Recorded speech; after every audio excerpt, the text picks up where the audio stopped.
નમસ્કાર, આપ જોઈ રહ્યા છો નેશન પ્લસ ન્યૂઝ. હું છું આપની સાથે હેતલ ભગત. ગુજરાત રાજ્યમાં સમયાંતરે સાયબર ફ્રોડને કારણે રહીશો લૂંટાતા હોવાની ફરિયાદો પોલીસ સ્ટેશનમાં થાય છે, પરંતુ અરવલ્લી જિલ્લામાં સાયબર ક્રાઇમના બનાવોને રોકવા માટે પોલીસે જનજાગૃતિ અભિયાન છેડ્યું છે, જેમાં ઇન્ચાર્જ જિલ્લા પોલીસ અધિક્ષક સંજય કેસવાલાએ એક પત્રકાર પરિષદના માધ્યમથી નગરજનોને જાગૃત કરતા જણાવ્યું હતું કે જે પણ કોઈ નાગરિક એ સાયબર ક્રાઇમનો ભોગ બને તો તેણે કોઈ પણ પ્રકારની શરમ કે ડર રાખ્યા વગર તાત્કાલિક 1930 નંબરની હેલ્પલાઇનનો ઉપયોગ કરવો જોઈએ. એટલું જ નહીં, પરંતુ અરવલ્લી જિલ્લા પોલીસ પણ સતત રહીશોને પડખે ઊભી છે એવી પણ હૈયાધારણ તેમણે આપી હતી.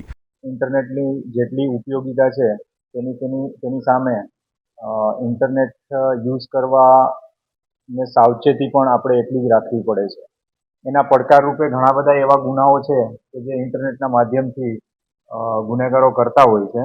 એટલે આપ સૌને ખ્યાલ છે કે હવે ધીરે ધીરે સાયબર ફ્રોડ છે એનું પ્રમાણ દિવસે દિવસે વધતું જાય છે. લોકો પાસે એટલા મોબાઈલ છે, લોકો ઇન્ટરનેટ સાથે વધારે જોડાય.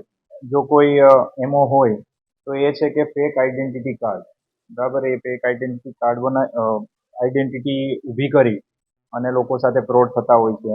બીજા જે છે કે શેર માર્કેટમાં કોઈ ઇન્વેસ્ટમેન્ટ સ્કીમ લઈ આવે અને ઊંચું રિટર્ન આપવાની એ બાંહેધરી આપે.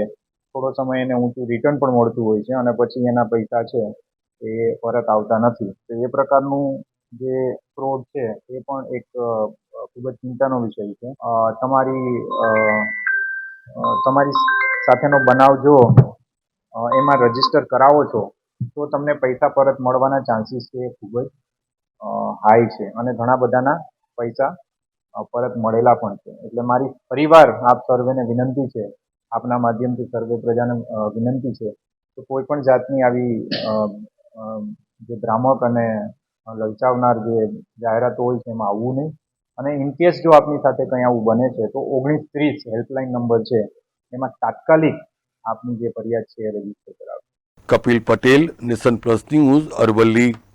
સમાચારોના સતત અપડેટ મેળવવા માટે અમારી નેશન પ્લસ ન્યૂઝની યુટ્યુબ ચેનલને સબસ્ક્રાઇબ કરો, બેલ આઇકન દબાવો અને જોડાયેલા રહો ફેસબુક, ઇન્સ્ટાગ્રામ અને ટ્વિટર પર.